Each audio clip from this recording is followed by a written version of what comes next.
What if the biggest risk is never...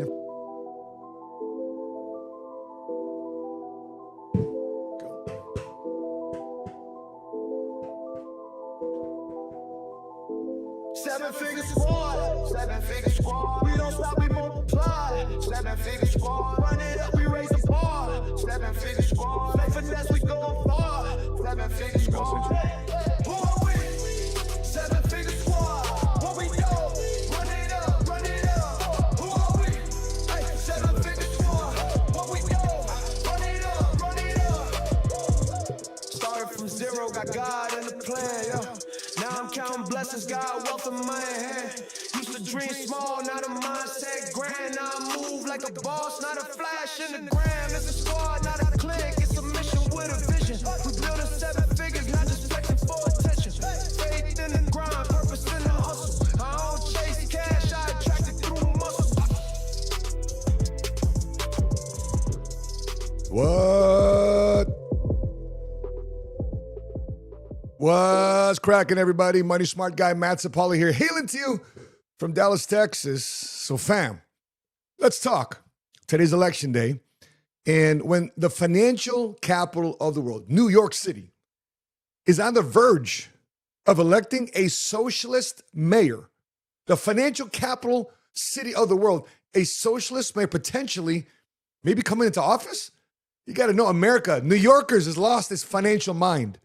Think about that. The city that birthed Wall Street, the symbol of capitalism itself, based on these polls right now, might now be led by someone who doesn't even believe in wealth creation, who wants to tax it.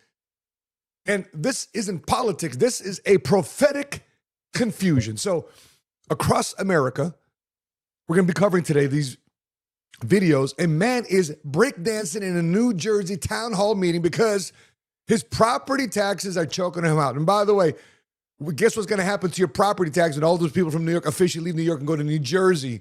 Boom, property taxes, inflation, higher cost of living, potentially maybe coming to New Jersey, there to the northeast. Meanwhile, workers are dying, and all corporate sends is a cold HR email.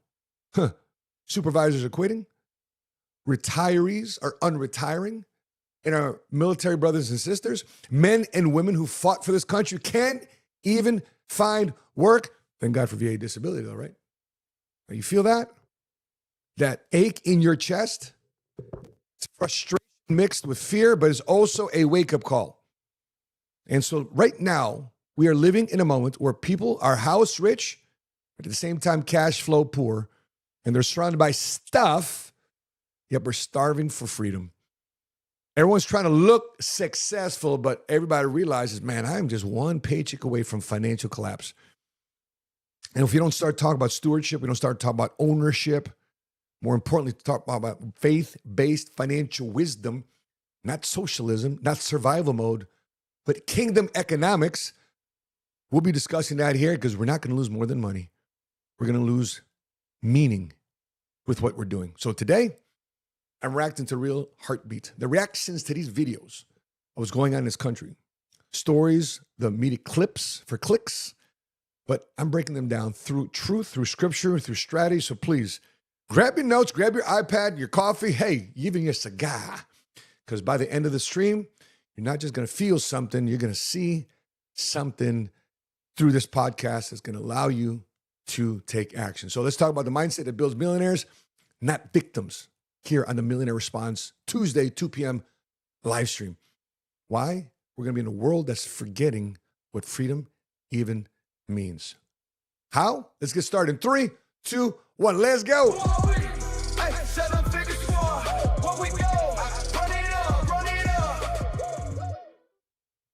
So let's take a look at these. The New York, I don't know about you guys, but I'm using this new search engine called Atlas. And if you want to look at my screen here, according to search engine, the latest polling numbers, let me see if I can zoom it down a little bit. I'll zoom it down. That better? Yeah. So the latest polling numbers, what's going on in New York? This is crazy. The 2025 New York mayoral race between Zohran Mamdani, Andrew Cuomo, and Curtis Sliwa. According to this polling aggregator on Real Clear Politics, Mamdani is up 46.1%. Cuomo is up 31.8%, and Sliwa 16.3%. Lead right now is 14.3 points for Mamdani.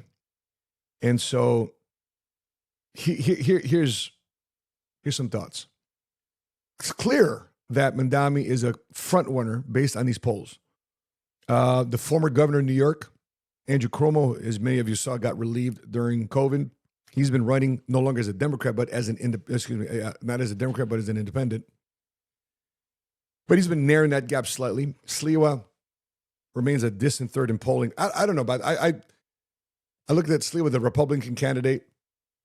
I don't know who his campaign manager is, but he's been campaigning with his red beret, which is, I believe, representing there in New York, the Guardian Angels, which is cool, which is kind of weird.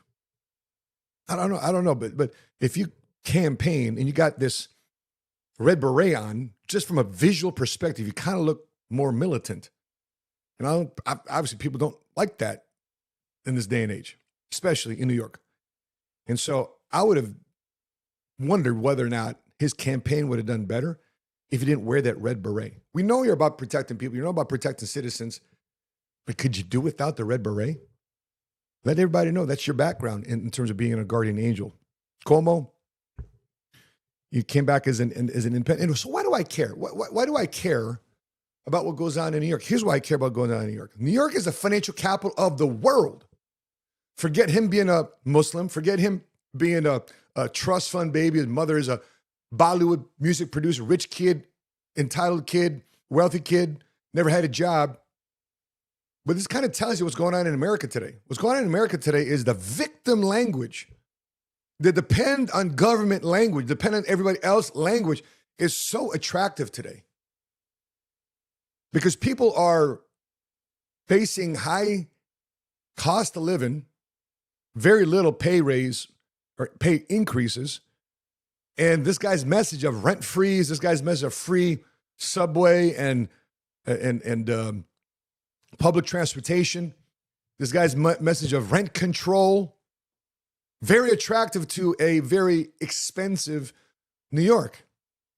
Now, if you've done your own research, I suggest that you do, a lot of people are voting for him, don't even know why they're voting for him. Forget the fact that he's Muslim, but the fact that this guy has serious socialist, in other words, depend on government more versus depend on independence more, that's capitalism, this guy's winning in the polls. And if he actually does win,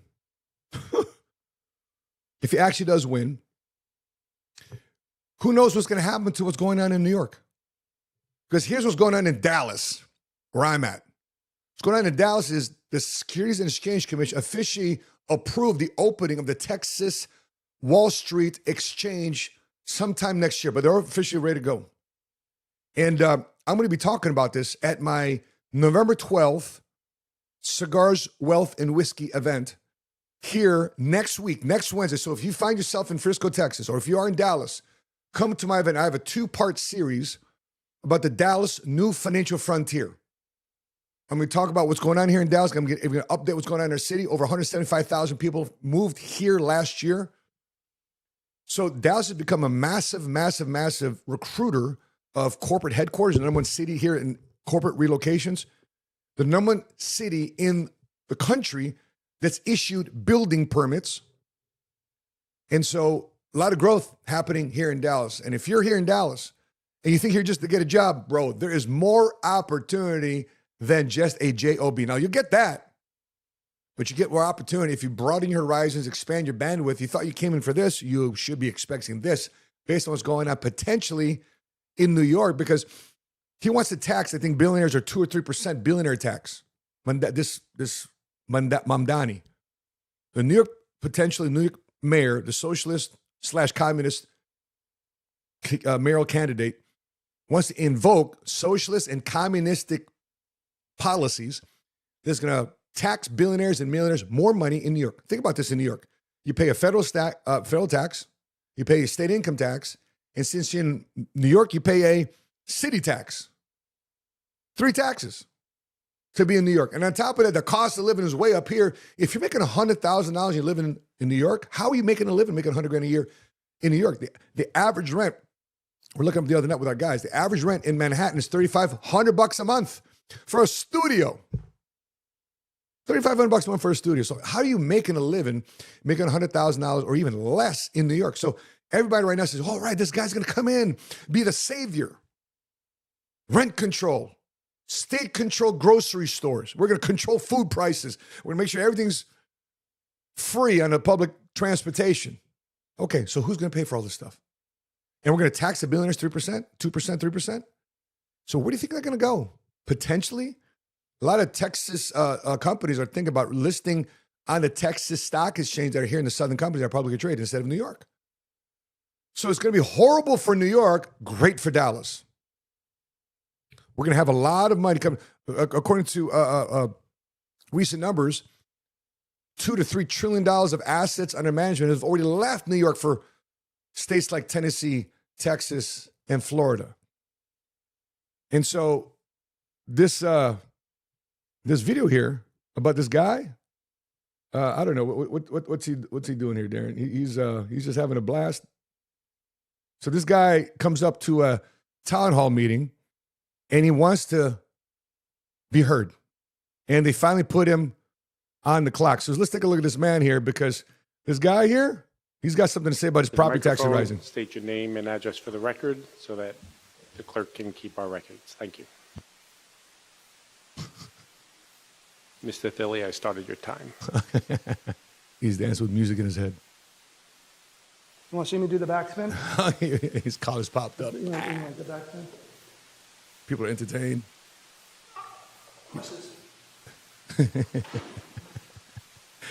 Hey, that's a Gen X kid right there. That's a Gen X kid. I'll tell you right now, the guy's in his 50s and 60s, that's a Gen X kid.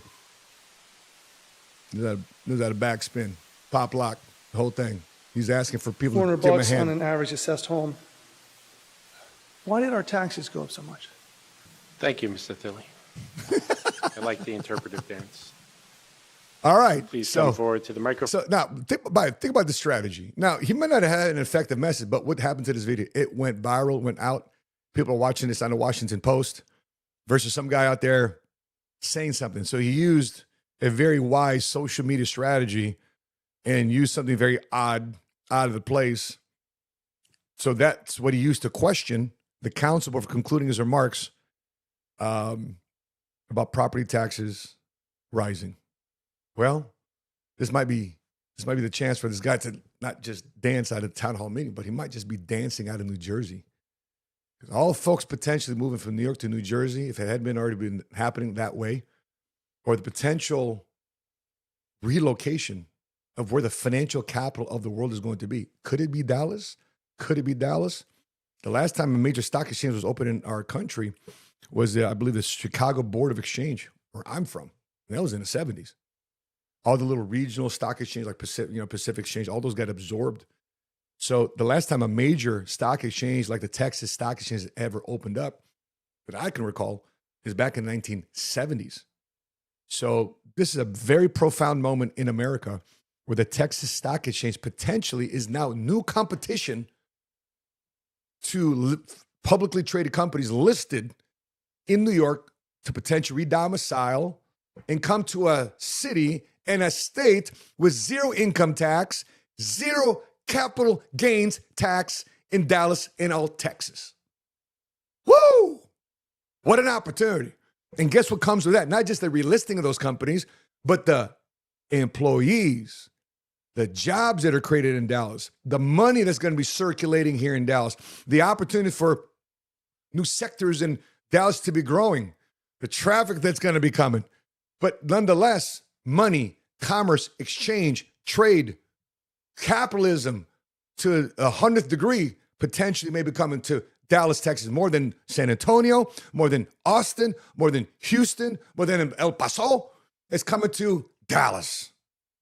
I'm excited to see that happening Why am I excited to see that happening? Because I'm invested in this city. I'm invested in this state. We relocated from Chicago to Dallas, Texas. We bought property. We bought real estate. We built a business. We have office space. We have 500 agents here across the DFW Metroplex. I'm invested in this city. We're right here in Frisco, Texas, and the Universal Studios is open up. Right across my house is a new $4 billion development called The Mix. They used to call it the Hole by the Toll. They're putting $3 billion literally less than a mile away from my house. New Whole Foods is going there, new apartment complexes, rooftop apartment complexes, hotels, Class A office space. I'm excited about what's going on in DFW. They're starting to call it DFFW, Dallas, Frisco, Fort Worth. But I'm excited about what's going on here. The economic landscape is shifting and changing. Go on, keep screwing around, New York. Keep screwing out. You're voting for you. I don't know why I'm voting for some reason. This guy sounds like a great idea. Watch what happens if this guy comes in and actually those policies he wants starts to get put in place.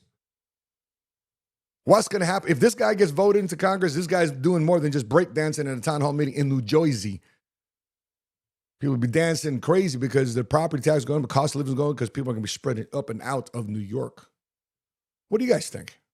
Do you think that this is going to create a changing landscape in New York, that the New York mayor there, Mandami, is going to create such a ruckus that people are going to want to leave New York officially? I mean, they've been doing that already for years. Like they call Florida what the sixth borough.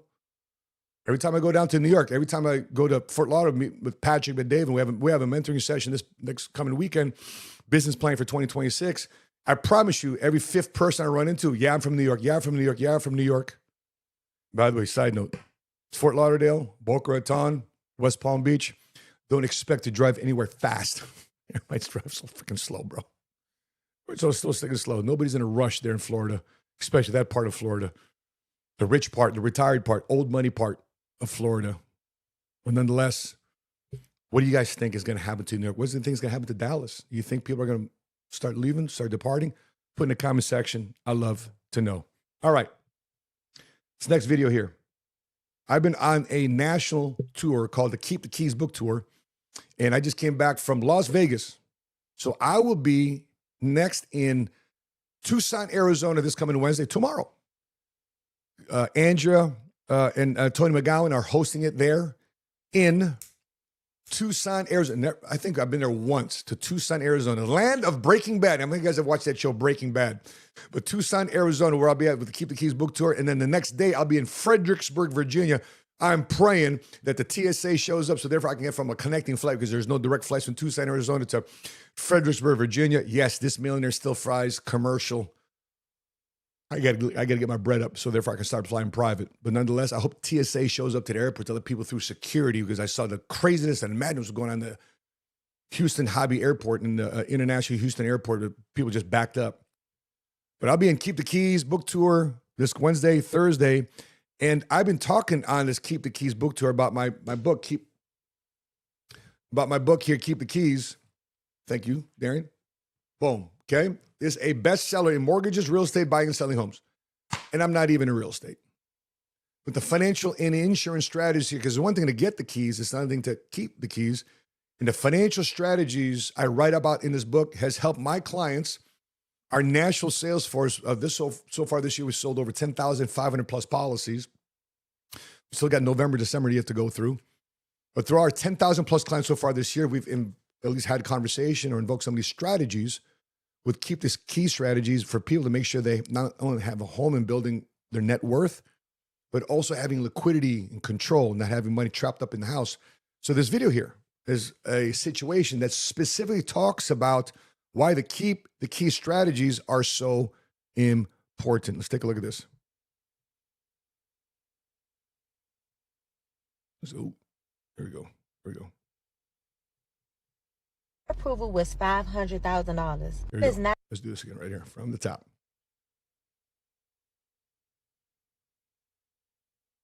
Our house poor. Let's do the math and let's talk about it. Everybody want to flex. I got approved for this much. I got $500,000 home. I got the keys. Okay, that's cool.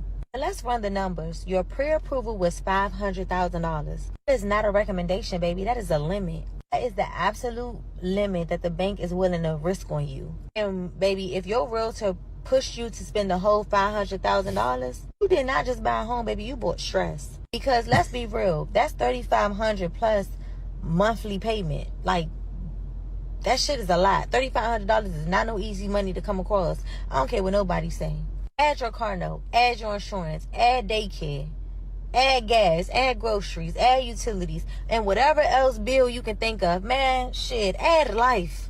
Suddenly, you're not living in your dream house. You're drowning in it. And that is the exact example of what house poor is. The house look good on the outside, but inside it, you're crying in it. Because every dollar you have is tied up in keeping the lights on.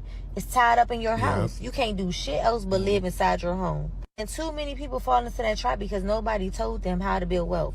Nobody told them, like, slow your roll, take a chill pill, let's revamp and think about this. Just because you can buy up to $500K doesn't mean you should. But I'm going to tell you, because I'm not here to max out my commission on your expense. I'm here to make sure that you actually buy smart. Sometimes the smarter move is a $350K home instead of a $500K home. Sometimes it's holding back $100K so that you can actually have breathing room. So you can invest and so you can live.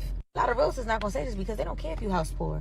As long as they not broke, they good. But me, I actually care because I wouldn't let nobody get over my mother. I wouldn't let nobody get over my father, my grandmother, my brother. I'm not letting nobody get on nobody that's close to me. At the end of the day, like, it's just not going to happen. Because if you win long term, I win too. I want my clients to call me a year later telling me I'm good, I feel great, everything's good, I mean. All right, so what's her name? Keys to Success. I need to send her my book. She's in Houston. Great. Hey, Keys to Success. What's your name? Akivia Darden. I'll be in Houston next week. I'll be there on the 13th, the day after my Cigars, Wealth, and Whiskey here in Frisco. Love to have you come out to our Keep the Keys. I love the person give you my book. I 100% agree with you. And I'm glad that you are taking a long-term look at the clients you're selling real estate to and to encourage that relationship in between closings, the financial strategies, the conversation, how to be house rich, cash rich, not house rich, cash poor, is in this book. 50% of millennials say they feel house rich and cash poor due to the recent home purchase. That's why I believe she's making this video. Among middle-class homeowners, nearly 3 in 10, 30% report spending more than 30% of their income on housing. Income on housing. I'm just curious, for those of you that's watching this live stream or watching the replay, how much of your money is going towards your housing? 30%, 40%, 50%? Do you find yourself spending more money on housing lately? Put it in the comment section. I'd love to know. A survey by HomeTap found that 73% of homeowners feel house rich, cash poor. So this is affecting 73% of all homeowners in America today, which makes these strategies of Keep the Keys so much more relevant today. 73% of homeowners feel house rich, cash poor at least some of the time. And according to LendingTree, about 18.3 million U.S. homeowners are actually house poor, meaning the house burdened by housing costs in a recent analysis. So when we bought our current home here in Frisco, we submitted our information to our loan officer. And I said, babe, John says we can go up to $3.6 million to buy a house. I says, you sure we want to use all that? So my wife put her head together and said, bottom line, we asked ourselves, what are we comfortable? What are we comfortable on a monthly basis to pay a mortgage? And we don't even think about it. We don't even think about it. And I says, you know what? Let's not use the entire 3.6. We agreed on a certain number and we got that. And today we have a multiple 5-figure mortgage payment, but based on our businesses and what we earn, it feels like writing a small rent check. And that's the way, ideally, you want to pay rent or your cost of living, which means for some people, how are you doing it? You can't control what the landlord's going to do. You can't control what the property tax and tax assessor's office is going to do in terms of raising your potential property tax. You can't control what the insurance company is going to charge you based on raising your homeowner's insurance rate. You can't control what your HOA wants to do. And we had to spend $50,000 on our house here when we got it because there was too much dirt. It was too much, not enough green. We had to spend $50,000 to redo our lawn. The crazy thing about spending $50,000 on our lawn because of HOA is that that's equivalent to literally 2.5 years of my military paycheck when I was in the Marine Corps. So what's the solution here? What are you talking about, man? How to make that feel that way? Cheaper house, cheaper cost of living, less inexpensive area? No, increase your income. That's why you're here on the 7 Figure Squad YouTube channel. Find everything you can. Wrap it up this year, this next 60 days, going to 2026. Your business plan ought to be saying, how do I increase my income? I can't read that, by the way. What are you putting up? What are people saying? Yep. What are people saying under? Oh, okay. What's up, Liddell? How you doing, man? So when we're looking at, by the way, if there's a guy that would know about being house rich, cash poor, he's a real estate investor. What's up, my man, Liddell Bugs? He's got some big plans ahead, man. Looking forward to seeing my next cigar event, November 12th, if I don't see you sooner before then. But I'll be in, back to the Keep the Keys book tour. I'll be in Tucson, Arizona tomorrow. I'll be in Fredericksburg, Virginia on Thursday. I'm coming back to do a quick podcast in Dallas. I'm just flying in for that for a couple hours, and I'm flying back on a plane back out to Fort Lauderdale. We have business planning session with Patrick and David in our national life insurance organization. Our leaders are coming in for a business planning session, mentoring session. I believe that Patrick is going to take us to a very, very, very nice clothing store that he's a sponsor entrepreneur of. You guys be able to make sure if you want to follow along, follow me on Instagram at moneysmartguy.com, on IG. You'll see in the stories where we're going, where Patrick's going to take us shopping. But this lady here, to her point, this matters, is financial education, increasing cash flow is more important now than ever. And younger homeowners are more likely to feel this way. And the bottom line is you got to be smart in your home purchase. You got to be smart in where you live. You got to be even more smart in how you spend money. If you want to be smart in increasing your bandwidth and increasing your capacity to make more money, then you got to be smart then in minimizing your expenses. Which, by the way, you know what I found was an easier thing to do? If I had to spend energy in cutting my costs versus spending energy in increasing my income, it's the same energy. The same energy to cut coupons, the same energy to find an apartment in a less expensive area versus finding new skill sets to make more money. Same energy I going out, much more exciting and constructive. The other one's more like demoralizing. So which energy would you rather spend? To increase your cash flow or minimize your expenses? I know what I'd rather do, what I've done for the last 26 years of my life. Increase my capacity to make more money. And the best of us is yet to come. And if you're looking at a large majority, 70%, again, one survey of homeowners feel house rich, cash poor. If you want to find some strategies, look at my book, Keep the Keys. Okay. If you look at my book, Keep the Keys, on our website, on the Keep the Keys website, you're going to find 2 giveaways for free. You can give yeah, exactly. Give them the QR code. You'll find the giveaways for free. There's a worksheet there. Free. It's a clarity worksheet because as a homeowner, everybody tries to tell you where to put your money. Use the clarity worksheet to be more clear on where you should be applying your money. And then use the scorecard to figure out whether or not where your leaks are.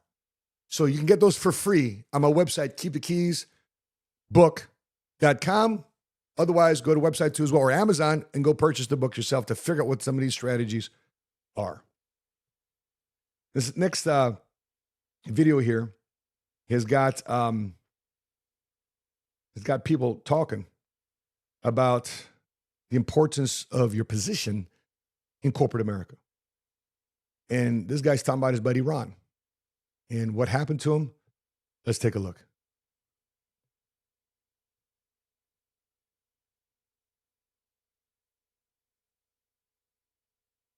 And he was my friend. He had worked 33 years at this company, and he died on a Tuesday. He collapsed in his driveway on the way to work. Heart failure is what they said. Too many years of stress and not enough years of rest. He was supposed to retire in 6 months, y'all. Ron was a guy who never said no. He was always the first in and the last to leave. He missed every anniversary and missed every birthday. You really should have been there, Dad. The day after he died, they brought in a sheet cake from Publix. They poured warm soda into red cups. They called it a celebration of life. By Friday, somebody else was already in Ron's chair. The emails didn't stop. The meetings didn't get moved.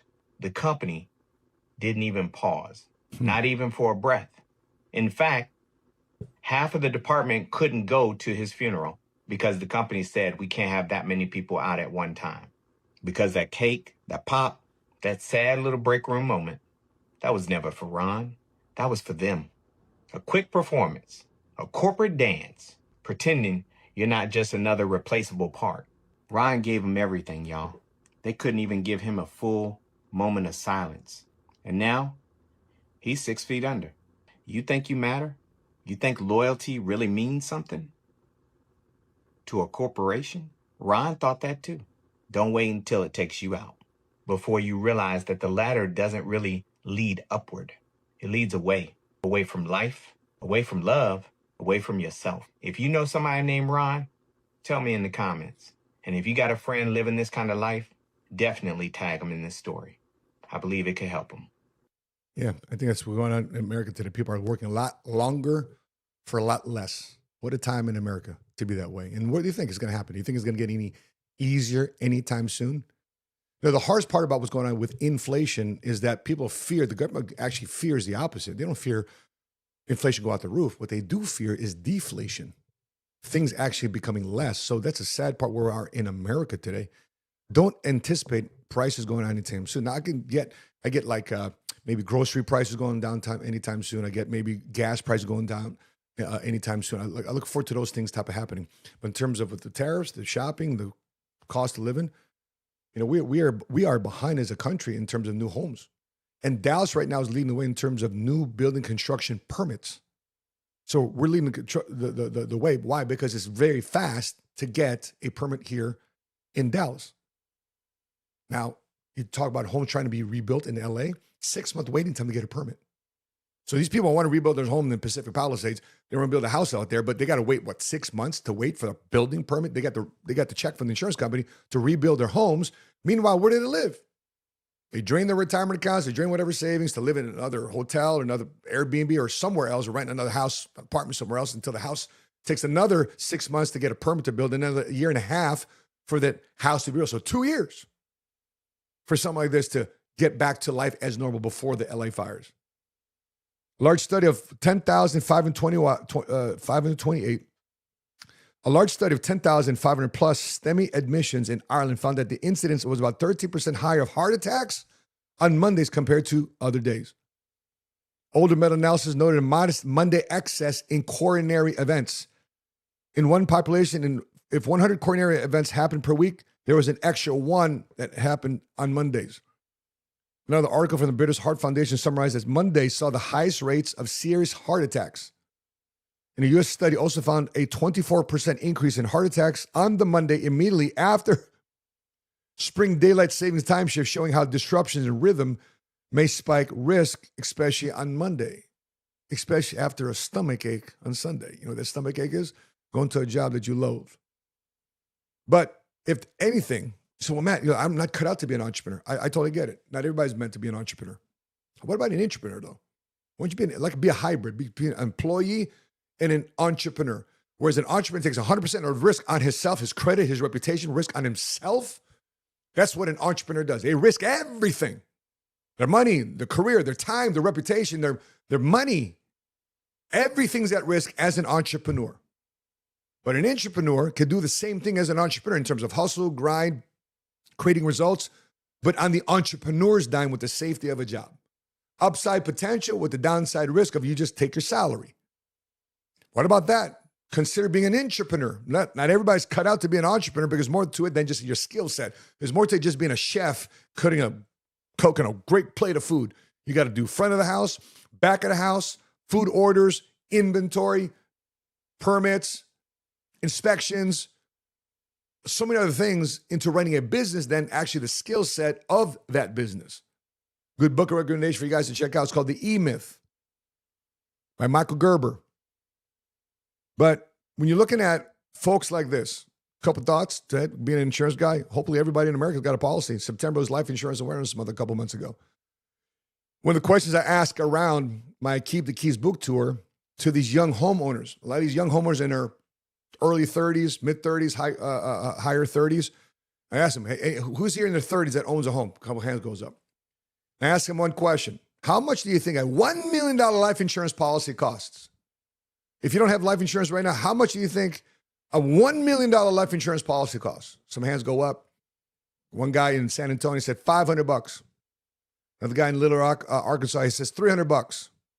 I just came back from Las Vegas. Somebody said $250, $300 a month. I said, for a $1 million life insurance policy?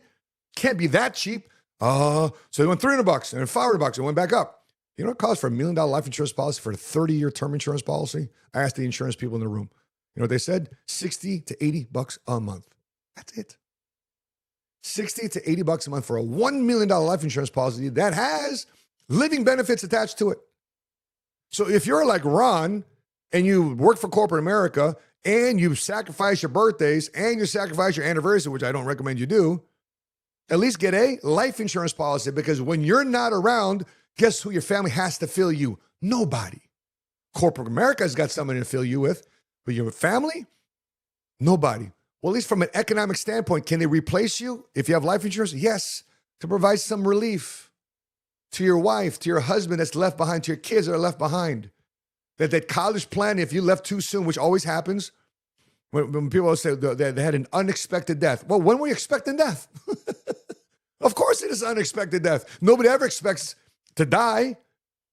It's always in an unexpected death. And always is too soon. So if you know that is going to happen, guess what? The easiest way is to take care of the people that you love and care about. Get a life insurance policy. Get a cheap, inexpensive term insurance policy with living benefits. What do I mean by living benefits? People get confused between living benefits and terminal insurance benefits. Terminal insurance benefits, well, I got a terminal policy. I don't need living benefits. No, you actually need both.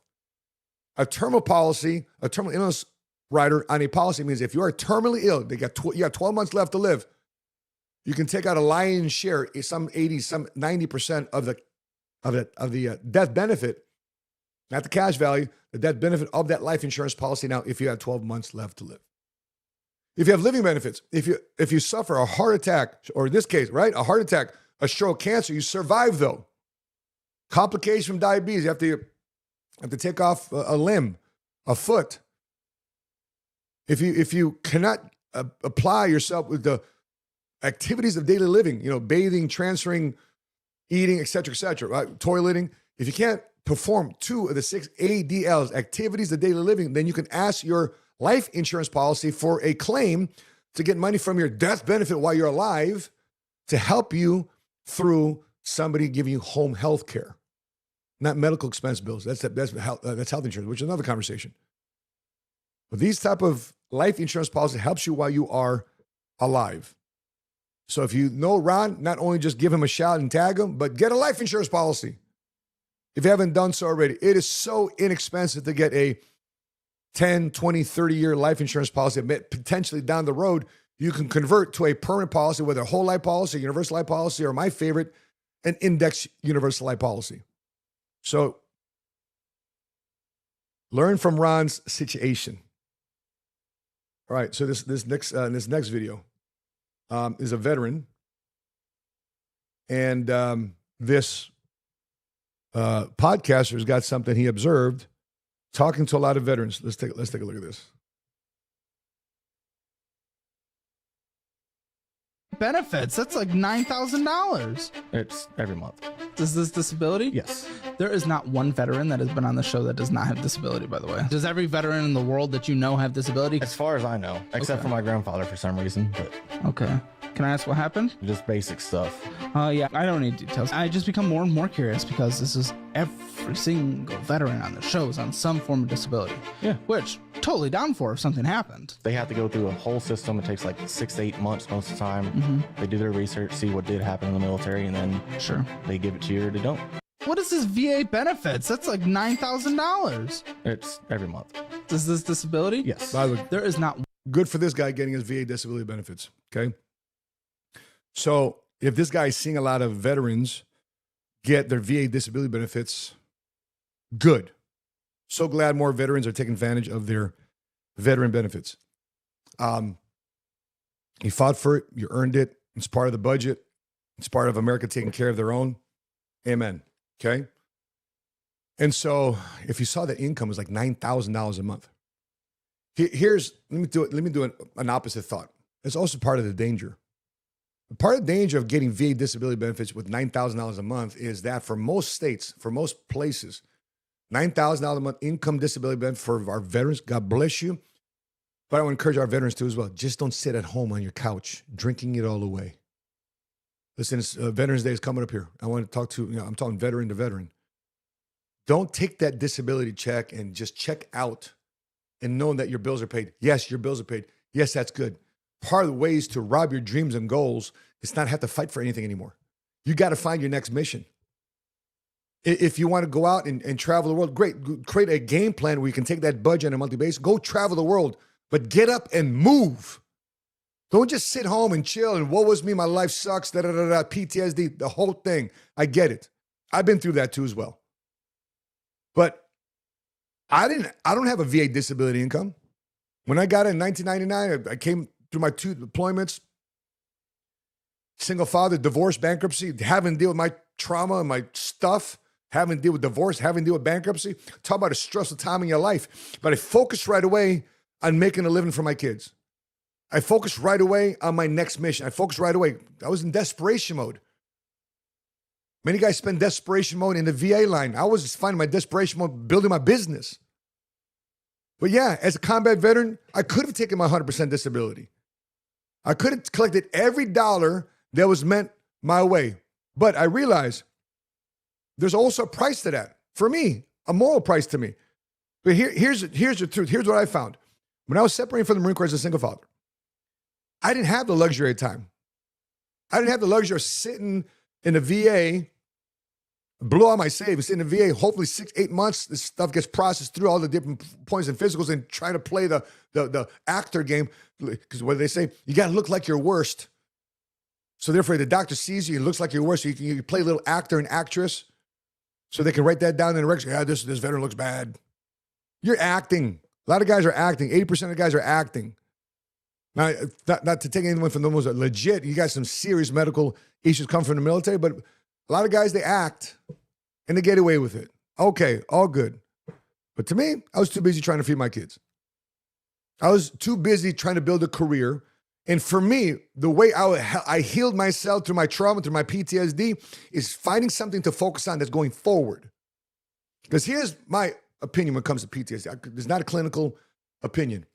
But the way I got over my PTSD, because I'm looking at PTSD like you sitting in your Hummer, and all you're doing is you got it in drive, but you constantly look out the rearview mirror.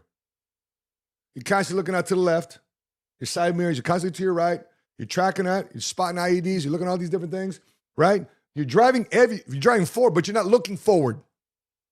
You're constantly looking at this monster in the mirror, and you're idling. And this monster is keeping in pace with you. Now, do I qualify for my VA disability? Probably. I got 2 torn patella tendons. I got stenosis in my L4, L5 back. I remember coming through the Persian Gulf War. We went through the old field. Boom. 12 of us got achalasia right away. Our esophagus, went like this. And they had to surgically paralyze our muscles.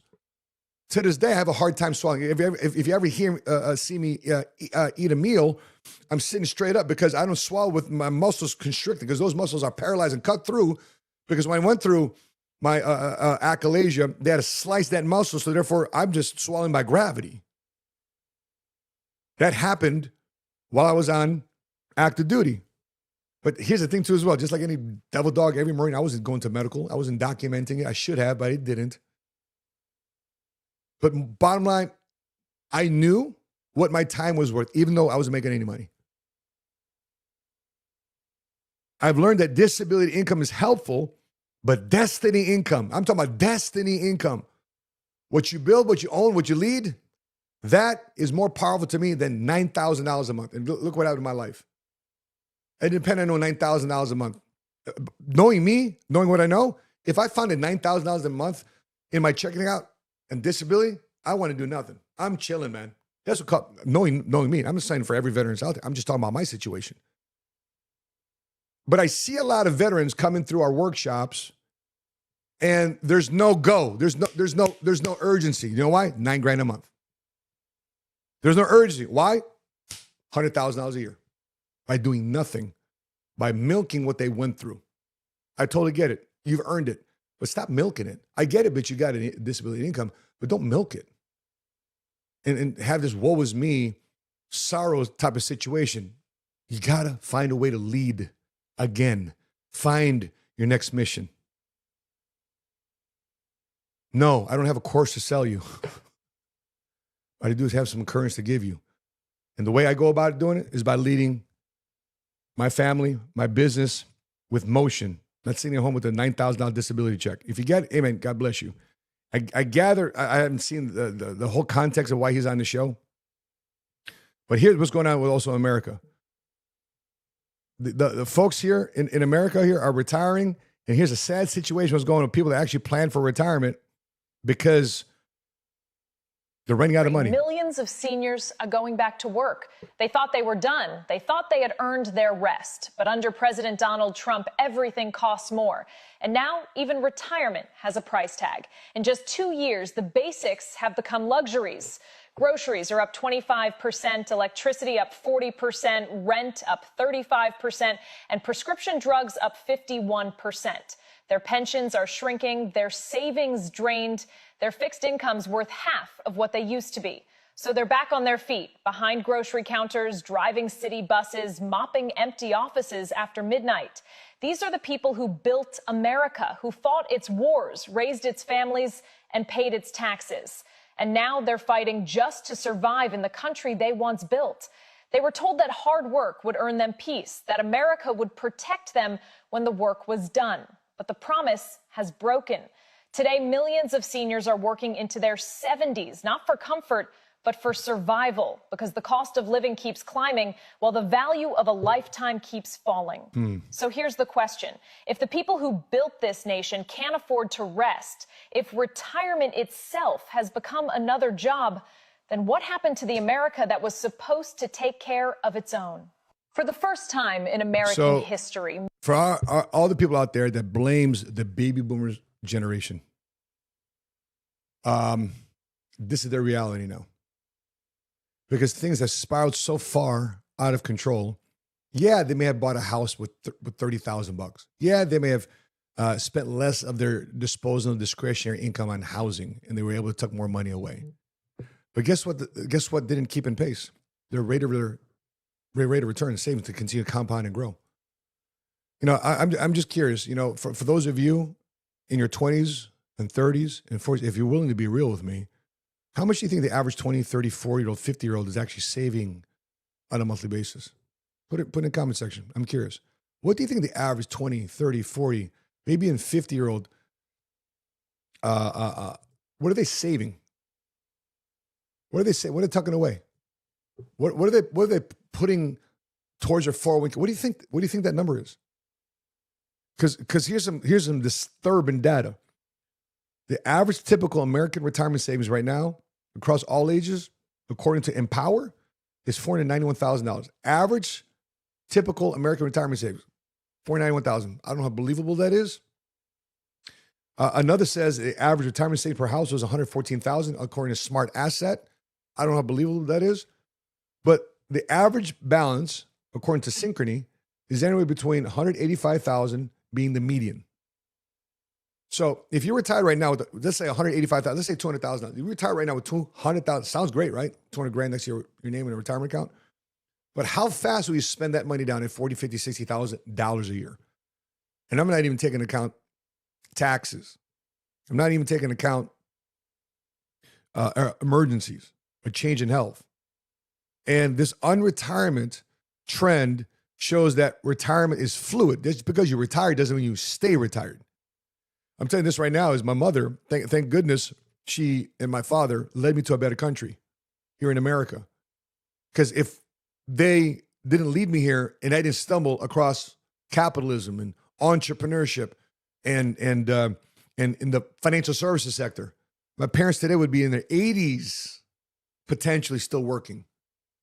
And nor my father is at right now at 85 years old, coming in and out of scenarios where he's conscious, dealing with early stages of dementia. I'll tell you this, thank God they can lean on their son. Thank God they can lean on their family that they birthed here in this country, that they gave us a great life, not by a monetary sense. They gave us a great life by putting us in America. Otherwise, we could have been raised on a dirt floor, even worse, in the Philippines. But thank God my parents had the strength, the fortitude, and courage to come to a country they knew nobody with less than $600 in salary when they got here. My mother was earning $400 a month as a full-time nurse in 1960 when she got here. My father, sweeping docks at Sears. And so this unretirement trend highlights the need for flexibility and multiple income streams that you need to create right now. If you're in your 20s, 30s, and 40s, saving a 401k plan is not enough. Matter of fact, we got to do that. We got to do that calculation. Let's say you max out your 401k plan and they matched you. Would that be even enough right now to live the life you want?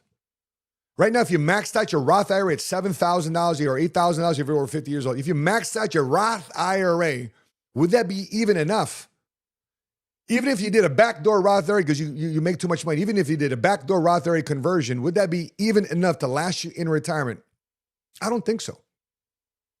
Based on the life you want to live, based on the freedom and flexibility of the neighborhood you want to live in and the food you want to eat and the quality of the health care and quality of life you want to live, how much do you think $7,000, $8,000 a year is going to compound, even if you get a 6, 7, 8, 9, maybe even a 10% rate of return? That's got to compound over a 30, 40, 50-year period to have some meaningful difference in your retirement life. So the bottom line is this. Just simply saving for retirement, it's over. Game over. That strategy is done. You got to find some way, somehow, to be an entrepreneur, to increase your skill set. You know, some of you guys, this is annoying to you. You know why it's annoying to you? You don't want to hear this stuff. Because why? Because you got to improve. You feel like you're getting called out right now. Listen, I'm trying to call you out. I'm trying to help you. If you don't find a way to improve, okay, fine. If not that, then what? Tell me. You're going to rely on a retirement income, retirement savings. So hopefully you never work again. But what are we finding in reality today? What income will you bring in? So therefore you don't end up working for somebody else again because you have to, not because you want to. And so I just got some data here. The average retirement savings for a baby boomer, what? According to Empower, is 1.157 million. Okay, didn't know it was that high. But many other sources show the median savings for boomers are far lower. For example, Transamerica Retirement Center for Retirement Savings reports a median of $202,000 of retirement savings. Another source for peak boomers with a median income of $225,000 overall, meaning there's $269 for men, $185 for women in one study. For all age groups, 55 to 64, the median retirement savings is $185. Fidelity Investments find that boomers have an average 401k balance of $249,300 and an IRA balance of $257. Simply not enough. Simply not enough. If you want to live for 4 or 5 years after retirement, yeah. But you want to live what people are living to 20, 30 years after retirement. They're from 65 to 85. They're living 30 years. So there is a high need for improving your financial literacy and encouragement to start making more money. We're literally right now in desperation mode. This is a crisis a lot of people aren't talking about. I am. That's why I'm here on Tuesdays discussing this type of stuff. You got to change that bag, right? You got to find a way to shift quickly.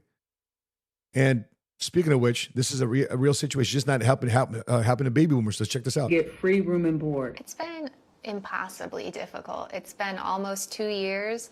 I've interviewed with about 30 companies. At what point did it feel like this is too much to bear? It was around my 30th company I was interviewing with. I had 13 interviews with 11 different people.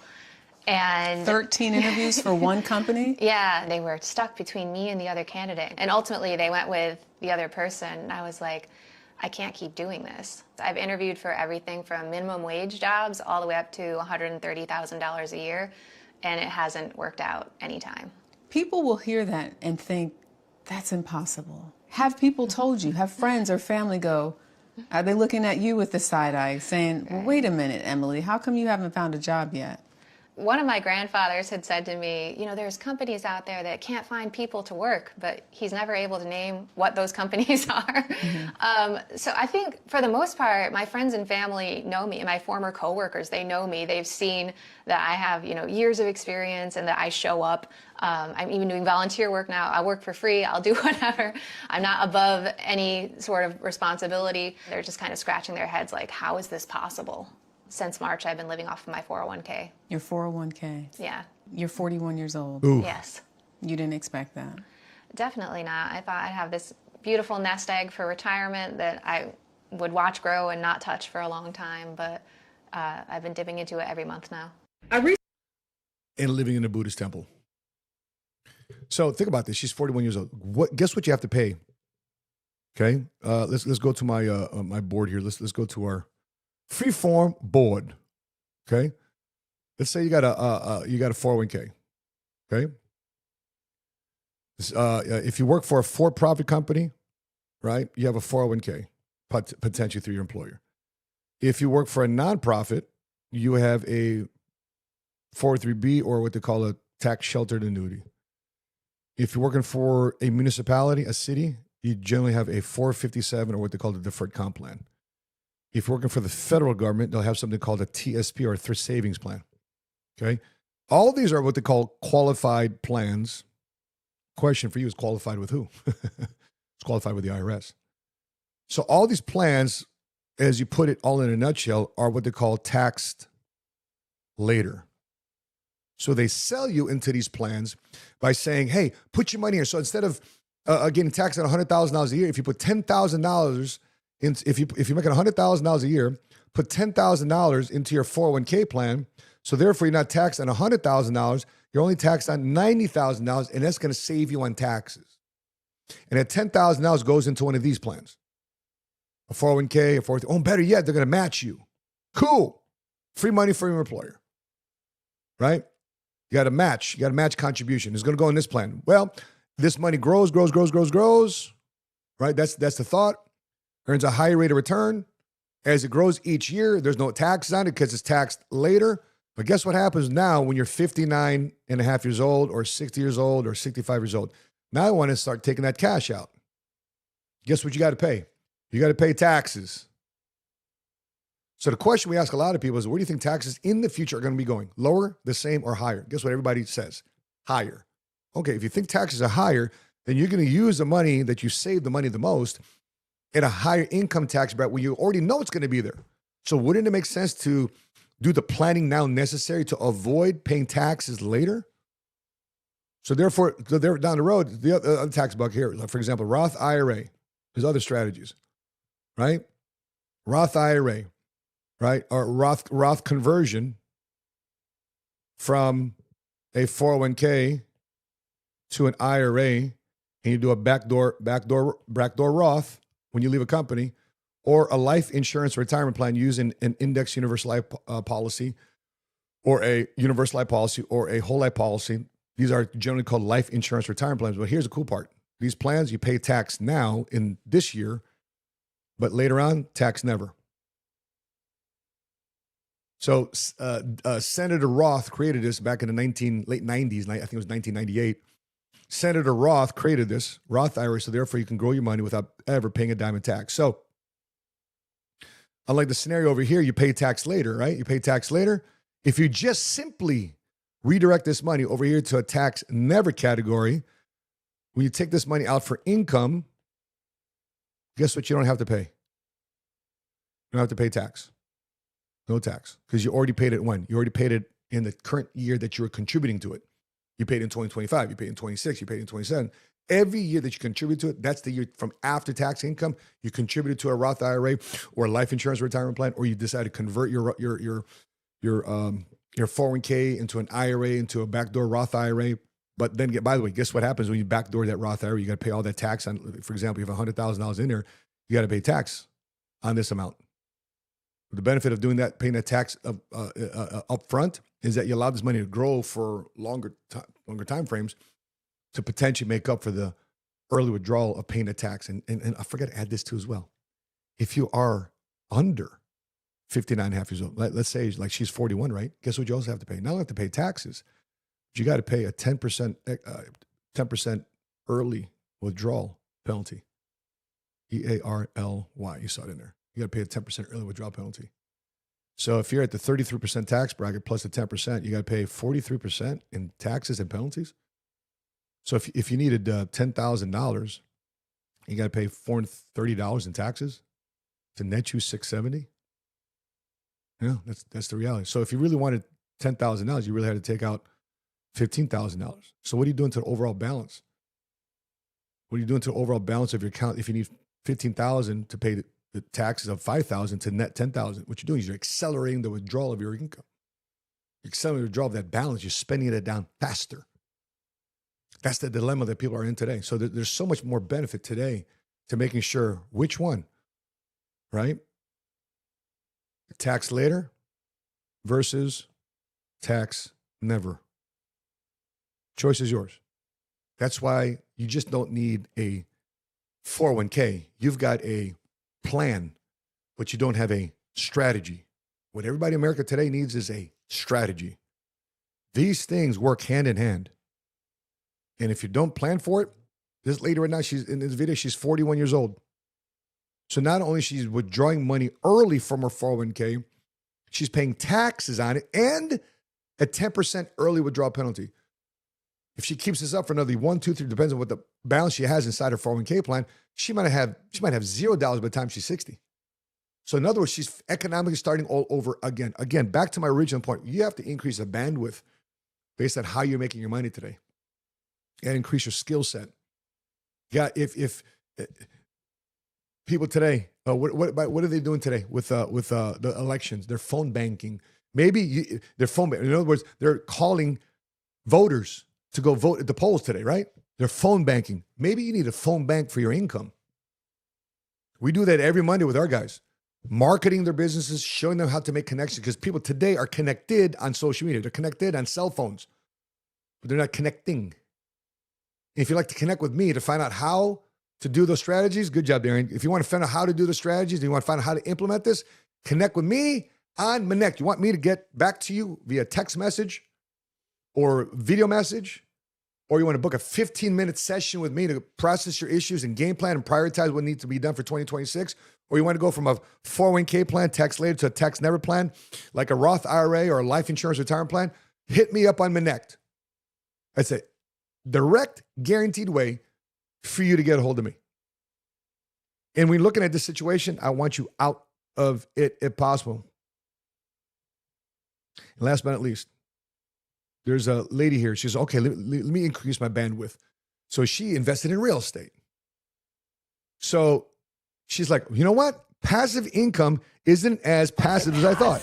Of like when I first started investing in real estate, and I just laugh at myself.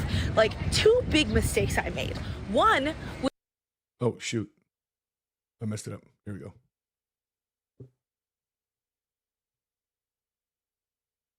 the past of like when I first started investing in real estate, and I just laugh at myself. Like 2 big mistakes I made. One was thinking that passive income was somewhat passive, because it's not. You have to manage people. And the issue with passive income from long-term tenants specifically is that the cap rate is, even if you get a 10% cap rate, it's still low. It's not a lot of money. Like $1,800 rental income, you have expenses to pay. You got likely mortgage to pay on that, right? If you're having a condo, you got condo fees to cover, right? So your spread, your net gain is actually a lot lower than what they said. Yes, on the revenue line, it sounds good and whatnot, but you're actually not making that much money off of passive income, and it's not passive. And then number 2 is like, the money that you do make, God forbid the tenant damages your property, there's very little recourse that you have against them, because the tenant laws, everything is protecting them, right? If they mess up your house, you have to pay for all of these fees. So all the money that you earned, which was very little to begin with, then goes back into paying for that stuff. So in real estate, you really don't make money right away. It's not what they tell you. Oh, you make all this money. Oh, it's so good to be a landlord. It's not. Over time it is, because inflation helps you do half of the work, but in the meantime, in the short term, it's a grind. It's not that easy. So that's why short-term rentals is important to learn. And also, real estate isn't the only really amazing asset. There are many out there. Sometimes. Oh, good for her. By the way, I follow her. Yeah, you see it. Yeah, you see I follow her, right? Dan Zug. Okay, good for her. Being transparent as a real estate investor. Let's take a look. I wrote some things here on the board. There's really three ways we make money in our country, right? You have earned income, you have passive income, or you have portfolio income. Now, earned income, and by the way, I just want to manage expectations. If you follow my channel, if you follow anything I write, if you come to my classes, you see me write on a whiteboard. don't think that my writing is ever going to be illegible. Just want to manage expectations. Okay, follow me, work with me. Okay, because I'm writing as fast as I'm thinking. So this here says earned, EARNED. This here says passive income. And this here is portfolio income. Three major ways we can make money in our country. The highest income tax that you can pay, the highest income tax you can pay is right here. It is earning a salary or earning commission. Why? Because the first thing that comes out of your check is income taxes. First thing you got to pay. So the more money you make, the first thing that comes out is income taxes. You have gross pay and you got net pay. And for some of you that earn commissions, guess what? You got to pay what? The 13.4, 13.6 self-employment tax. Okay? Because that funds Social Security and Medicare too as well. You got to pay your self-employment tax as well. But the first thing that you pay as an employee or as a 1099 independent contractor is taxes. Just talking to a good friend of mine. He's a real estate investor. And what he attempts to do is he combines both his earned income from his military paycheck and his passive income. So what's passive income? It's like rental income. You own by like she's doing. Or you create a record album. You create something. You have royalties, right? That's another form of passive income. For example, I believe Michael Jackson, just his estate just earned another $104 million this year. And by the way, thanks for showing that. But if you want to see a version of us using royalties as a strategy, we have an album called Million out there. Hip hop and R&B AI artist named Million. We launched it on iTunes. We launched it on Spotify. Download it today. Download Million because it's music that's going to feed your soul as an entrepreneur, creating generational wealth, fighting through the storm. Listen to the lyrics and the words of our AI artist named Million and download our newest album called The Movement. If you haven't done so yet, go to Instagram, follow million.ai. But that's a form of creating royalties of income. Okay? So if you are earning, back to my military buddy, because Matt, I make all this money, I make X amount of dollars, right? I make X amount of dollars, and I spin it all down because as a passive, if you're earning passive income, now you can write off what? All your expenses. You can't do that as an employee, as earned income. Now you can do as earned income. You've got a side hustle. Book recommendations. Lower your taxes big time by Sandy Botkin. Book recommendations. Lower your taxes by Sandy Botkin. Read that book. First book, Why You Be Brain Dead Not to Build a Home-Based Business. Kind of like investing in real estate. Because you're able to earn income, but because you have a side hustle, you have a side business, now you're able to earn passive income. And guess what you can do now? You could potentially start earning tax deductions from expenses running your trade or running a business, even if you have a full-time job. That's what I did. Coming up before, I've been full-time now since 2023. Since 2003. But what he's able to do, he's able to spend his all money. Let's say he makes 7 figures, but he can have $750,000 in expenses and net $250,000. So therefore, that's what he's taxed on. Okay, he's taxed on $250,000, not $1 million. That's the benefit of being a passive income investor. The tax deductions that go along with it. You don't have that luxury as an employee. That's why these athletes that are employees of the NBA, employees of the NFL, the first thing taken out, boom. First thing taken out, let me go in red. Let me choose a color here. Can I choose a color? Yeah, red. First thing comes out is taxes. Boom, right off the top of your paycheck. And because you're an athlete, every state that you have state income tax, and you got to pay what they call jack tax. So you play in the LA Lakers, you pay state California income tax. You pay in Sacramento, California income tax. You play in New York Knicks, you pay New York tax. You pay in New Jersey, you pay New Jersey tax. You pay in Oklahoma, right? You got to pay taxes in those cities and states. You don't pay tax in Texas. You don't pay taxes in Tennessee. You don't pay taxes in Nevada. You don't pay taxes in Florida. Hint, hint. Where do you think the Oakland A's are moving to? Hint, hint. Where do the Oakland Raiders move to? Vegas. And that's where? Nevada. Guess how much state income tax you pay in Nevada? 0. Hint, hint. Why do you think LeBron James took his talents to South Beach? Because he was being taxed in Ohio. Guess how much the state income tax was in Florida? 0. Saving themselves millions of dollars. So where you live could potentially be a tax strategy. And the least amount of income you'll ever pay is dividend income, because the most you pay here is 20%. You make $1 million in dividend income. The most you pay, I believe it's 20% right now. So if you make $1 million over here as a ball player, as a CEO, right? Guess what you got to pay? You got to pay the highest 33+%, whatever the highest tax bracket is. I'm not a tax professional, but I know enough just to be in the ballpark. Obviously, this is not financial or tax advice. Consult with your tax and financial advisors. But as in a general ballpark here, 20% is the maximum amount that you're going to pay in income tax. But if you're smart, let's say you got a $10 million of stock portfolio, okay, and you borrow $1 million, okay, or 1.5 million. Guess how much income tax you pay on borrowing from your leveraging your stock portfolio? You borrow $1 million or $1.5 million. Guess how much income tax you pay on your million or 1.5? Darren, what do you think? How much tax do you think you pay if you borrow from? In other words, it's like you got a $10 million in your stocks and bonds, mutual funds, right? But you want to borrow $1 million or $1.5 million from your $10 million stock portfolio. How much is your income taxes? What do you think it is?